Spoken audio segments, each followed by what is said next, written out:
Sekarang kita akan membahas skill 4. Nah, ingat, di skill 1 kita memahami bahwa kalimat itu benar ketika ada subjek dan verb.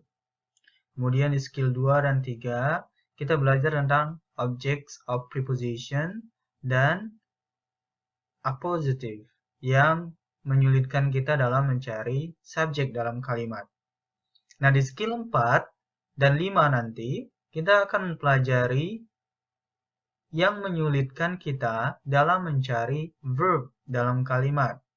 Nah, di skill 4 ini kita belajar tentang present participle. Present participle adalah bentuk ing dari kata kerja, misal talking, playing, dan lain-lain. Present participle bisa juga dalam bentuk continuous, tapi nanti kita bahas ya. Pertama ini kita fokus dulu, present participle itu apa?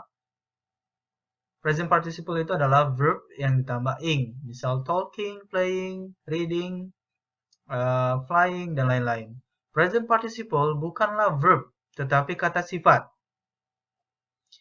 Nanti dijelaskan. Dalam kalimat berhati-hati dengan keberadaan present participle karena bisa membingungkan kita dalam mencari verb yang sebenarnya.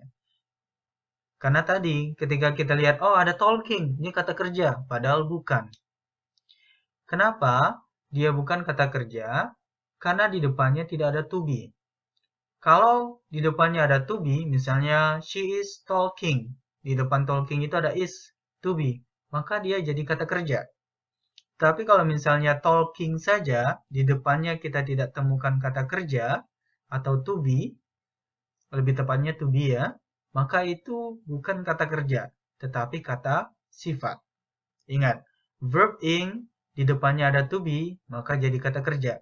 Verb ing di depannya tidak ada to be, bukan kata kerja. Nah, ada dua fungsi present participle di dalam kalimat. Nah, ini yang harus kita perhatikan. Pertama adalah present participle berfungsi sebagai kata kerja atau verb. Jadi, seperti saya jelaskan tadi, present participle berfungsi sebagai verb ketika verb ing ditemani oleh to be.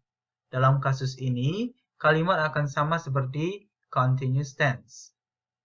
Ya, contoh misalnya, the man is talking to his friend. Ada kata talking, di depannya ada is. Berarti to be plus verb ing. To be plus verb ing adalah bentuk continuous. Dan ini disebut verb. Verbnya apa? Is talking. Subjeknya man. Nah, ini adalah contoh present participle yang berfungsi sebagai verb. Ketika di belakang verb ing ada to be. Yang kedua adalah present participle yang berfungsi sebagai kata sifat. Nah, ingat, dia berfungsi sebagai kata sifat ketika verb ing itu di depannya atau di belakangnya, bukan di depannya, di belakangnya, itu tidak ada to be. Maka dia bukanlah kata kerja, tapi kata sifat. Contoh, the man talking to his friends has a bird. Man kita tahu ini subjek karena noun. Talking, ini kan verb ing. Tapi di belakangnya nggak ada to be, hanya the man talking. Oh, berarti talking di sini bukanlah verb. Berarti kita cari verbnya apa nih di dalam kalimat ini? Oh, ada has. Berarti has ini adalah verb dari man. Talking di sini apa? Di sini adalah adjective. Laki-laki yang berbicara pada temannya, teman-temannya itu memiliki jenggot. Nah, talking di sini berfungsi sebagai kata sifat. Itu yang dipegang. Pertama, present participle berfungsi sebagai verb ketika di belakangnya ada to be. Ada verb ing, belakangnya ada to be. Tapi kalau dia verb ing saja, di belakangnya tidak ada to be, dia berfungsi sebagai adjective. Berarti di kalimat itu kita harus cari verbnya yang mana. Jadi kalau kita ketemu, oh ini present participle-nya bukan sebagai verb nih, sebagai adjective. Berarti kita harus cari verbnya yang mana nih.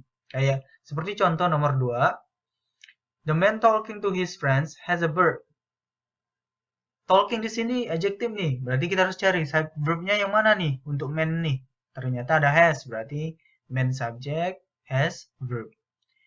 Hati-hati ya. Saya kasih contoh soal di handbook. The child playing in the yard is my son. Pertama, cari dulu subjek dan verbnya apa nih dalam kalimat. Oh, ada child. Child noun, berarti ini bisa jadi subjek. Playing, ini ada verb ing. Tapi kita tidak tahu belakangnya ada to be atau enggak. Kemudian kita terus telusuri, in the yard is my son. Oh, ada is di sini. Berarti subjeknya child, verbnya is. Berarti kalimat ini sudah sempurna. Berarti playing di sini adalah present participle yang berfungsi sebagai adjective. Berarti di sini kalimat ini tidak lagi membutuhkan subjek, tidak lagi membutuhkan verb karena sudah ada. Berarti pilihan yang harus kita pilih adalah pilihan yang tidak menawarkan subjek dan tidak menawarkan verb. Pilihan B ada verb to be is, bukan. He, subjek, bukan. Was, to be, bukan jawaban yang benar. Maka pilihan yang benar adalah A. Seperti itu ya. Nah, lihat exercise 4. Ini harus kalian kerjakan. Ingat, present participle akan tugasnya menyulitkan kalian dalam mencari verb dalam kalimat. Kalau ada verb ing, to be di belakangnya, dia berfungsi sebagai verb.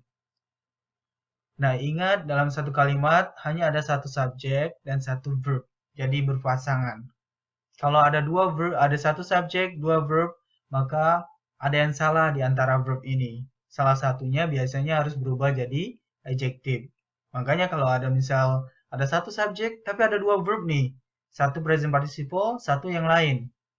Maka salah satu harus jadi adjective. Biasanya yang present participle ini dijadikan adjective. Caranya to be-nya dihilangkan. Seperti itu. Nah, kita lihat contoh exercise 4. Nomor 1. The companies offering the lowest prices will have the most customers. Subjeknya companies. Offering, ada verb ing ini. Di belakangnya nggak ada to be. Berarti fungsinya sebagai adjective. Berarti kita udah punya subjek companies. Verbnya lagi kita cari, ada nggak? Ada will have. Berarti kalimat ini sudah benar. Nah, jadi subjeknya companies, verbnya will have, present participle-nya offering yang berfungsi sebagai kata sifat. Nah, saya perlu ingatkan, hati-hati ketika dalam kalimat itu ada dua verb, tapi hanya ada satu subjek. Kenapa? Satu subjek itu hanya berpasangan dengan satu verb. Ya, dia setia lah ya, satu subjek hanya satu verb.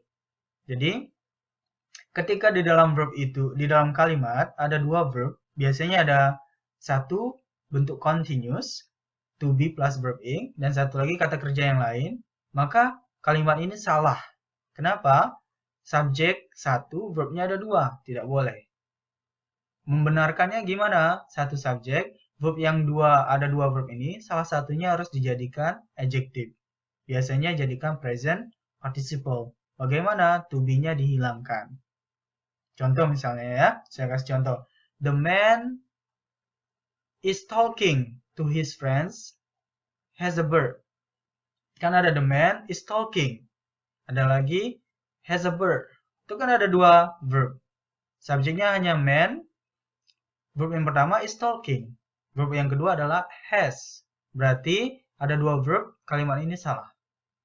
Is talking, is-nya harus dihilangkan. Jadilah dia the man talking to his friends has a bird.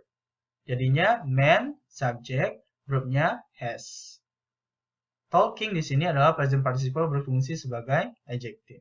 Ingat, satu subjek, pasangannya satu verb. Kalau ada dua verb, maka kalimat itu salah.